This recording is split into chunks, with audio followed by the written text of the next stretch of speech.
안녕하세요. 소프리 짬뽕 알뜰 세트입니다. 보통 선 넘은 사건 한 방에 날아가면서 방송계에서 안 보이는 연예인들도 많지만 어떻게든 꾸역꾸역 버티면서 끝까지 얼굴을 내미는 연예인들도 많은데요. 그렇게 결국 이미지 쇄신에 성공하기도 합니다. 하지만 그렇지 못한 경우들도 있는데요. 이번엔 사람들이 보기 싫다고 하여도 꾸역꾸역 TV 나오다가 결국 반강제 은퇴한 연예인들을 모아봤습니다. 그럼 한번 볼까요? 첫 번째는 강인입니다. 강인은 슈퍼주니어에서 보컬을 담당했던 멤버로 코끼리 열차를 타다가 SM 엔터테인먼트의 길거리 캐스팅을 당한 것으로도 유명합니다. 슈퍼주니어의 초창기 시절에는 가장 인지도가 높았던 멤버이기도 했었는데요. 그리고 2009년에는 쏘리쏘리로 말 그대로 대박이 납니다. 그렇게 잘 나가던 2009년 9월 술 취한 시민들이 시비를 걸자 이를 뿌리치는 과정에서 폭행 시비에 휘말렸고 강인은 때리지는 않았다며 억울하다고 했던 사건이 생깁니다. 심지어 싸이월드에서 이렇게 한 여성과 술집에서 촬영한 사진도 발굴이 되며 접대부가 있는 유흥업소에 간 것 아니냐는 루머가 돌기도 합니다. 그렇게 강인은 자숙기간을 갖게 되었고 이 사건은 어영부영 넘어갔었는데요. 딱 한 달 후에 그는 음주운전 뺑소니 사건을 일으킵니다. 새벽 3시쯤 차병원 사거리에서 학동역 방향으로 술을 먹고 가다가 정차해 있던 택시를 들이받고는 바로 차에서 내려 골목으로 달아나고 다음날 아침 9시쯤 직접 강남경찰서를 찾아와 자수를 한 건데요. 0.082%라는 면허정지 알코올 농도가 나왔다고 합니다. 결국 그는 불구속 입건되었는데 톱 여배우와 그녀의 남편, 남자 탤런트 등과 어울렸던 것으로 밝혀지며 같이 술 마신 사람들이 누구냐에 대한 관심이 쏠리기도 했었습니다. 심지어 경찰이 2차 조사 출두를 요청했으나 전화기를 꺼놓고는 잠수를 타버려 대기 타고 있던 취재진들이 허탕을 치기도 했었는데 그 와중에 SM 홈페이지에 강인입니다 라는 제목으로 팬들에게 사과문을 올리기도 했습니다. 이 사건 덕분에 같은 SM 소속인 신혜성의 상습 도박은 조금 묻혔던 기억도 나는데요. 결국 그 다음날인 18일 새벽에 경찰에 출두해 조사를 받았고 이때부터 슬슬 슈즈 팬들 사이에선 강인 퇴출, 서명 운동이 일어나는 등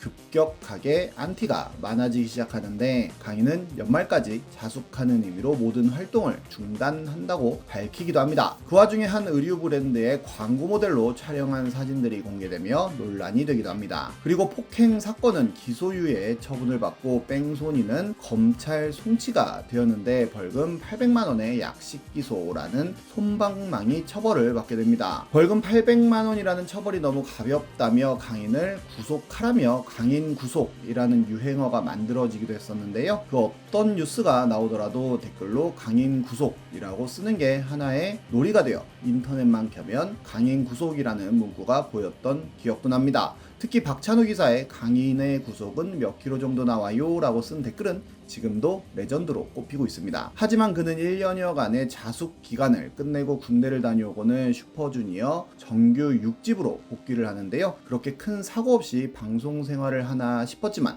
2015년엔 예비군 훈련에 무단으로 불참하는 사건이 벌어졌고 경찰 조사까지 가게 됩니다. 심지어 당시 강인은 진짜 사나이에 출연하던 중이어서 더 욕을 먹었었는데요. 나중에 해외 활동이 잦다 보니 자동으로 연기가 되길래 그런가 보다 하다가 폭탄을 맞은 거라는 해명 아닌 해명을 하기도 합니다. 그러던 중에 맥심에서 조세호, 김종민 등과 함께 화보를 촬영했었는데 빅스의 N에게 어떻게 패야 하는지 생각하는 중이다 라며 매니저 몽둥이 가져와라고 하기도 하고 N을 어떻게 생각하냐는 질문에 잔챙이 피라미라고 하는 등 소소한 사건들을 일으켰는데 그렇게 연예 활동을 꾸역꾸역 하던 2016년 5월 술 먹고 지바겐을 몰고 가다가 가로등을 들이받고는 도망갔다가 다음날 오후 1시에 검거되는 사건이 발생합니다. 이 사건으로 인해 강인 구속은 다시 한번 유행어가 되었고 해외 팬들도 강인 아웃을 외쳤으며 슈퍼주니어 탈퇴가 아니라 아예 연예계 퇴출을 해야 한다는 여론이 들끓었었는데요.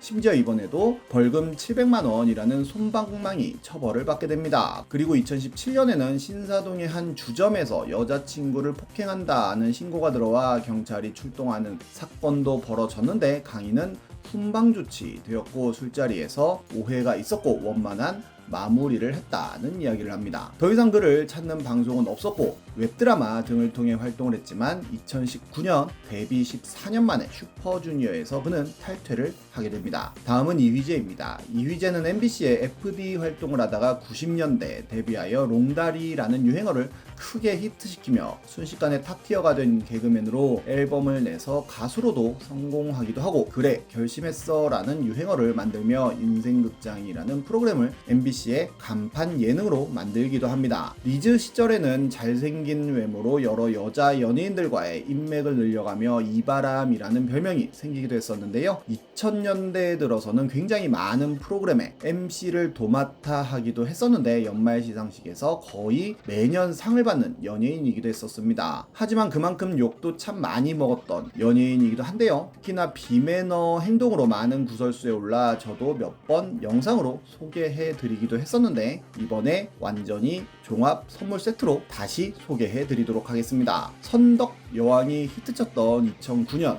고현정에게 무례한 질문을 하여 미친 거 아니야? 라는 답을 듣기도 하였고 2016년에는 성동일이 정장 위에 패딩을 입고 참석하자 성동일씨 배우 맞으시죠? 라고 이야기에 무안을 주고 성동일의 썩은 표정이 그대로 방송에 나오기도 했었습니다. 당시 공개 연애 중이던 아이유가 이준기 선배님에게 감사드립니다 라고 하자 약간 이상한데 둘이라며 이상한 분위기로 몰아가기도 하고 아이유가 협찬 들어온 바디 프렌드 안마의자에 앉아 끝까지 안 돼 이 사람이라며 오히려 면박을 주는 뉘앙스의 멘트를 치기도 합니다. 게다가 2021년에는 이휘재가 아이들과 함께 층간소음을 일으킨 것으로 큰 논란이 되었는데 점점 이휘재 부부의 인성을 폭로하는 글들이 많이 올라오게 되었고 아내인 문정원이 에버랜드에서 32,000원짜리 장난감을 먹튀했다는 글도 올라옵니다. 심지어 이렇게 증거 사진까지 나오면서 진짜로 먹튀했던 것으로 밝혀져 문정원이 자필 사과문을 쓰기도 하였고 심지어 아이들 역시도 친구들에게 폭력을 가했다는 글이 올라오고 학원비도 먹튀했다는 글도 올라오고 편의점에 와서 새 라이터를 쓰고는 그냥 도망갔다는 먹튀 글까지 올라옵니다. 게다가 제주도로 가는 비행기 안에서도 아이들이 1시간 내내 떠들었는데 자제 요청을 보내도 이휘재와 문정원은 왜 쳐다봐 라는 식으로 응대했다고 하는데요. 나중엔 이휘재에게 브레이브걸스가 선물한 친필 편지 CD가 중고나라에 올라오는 등 말 그대로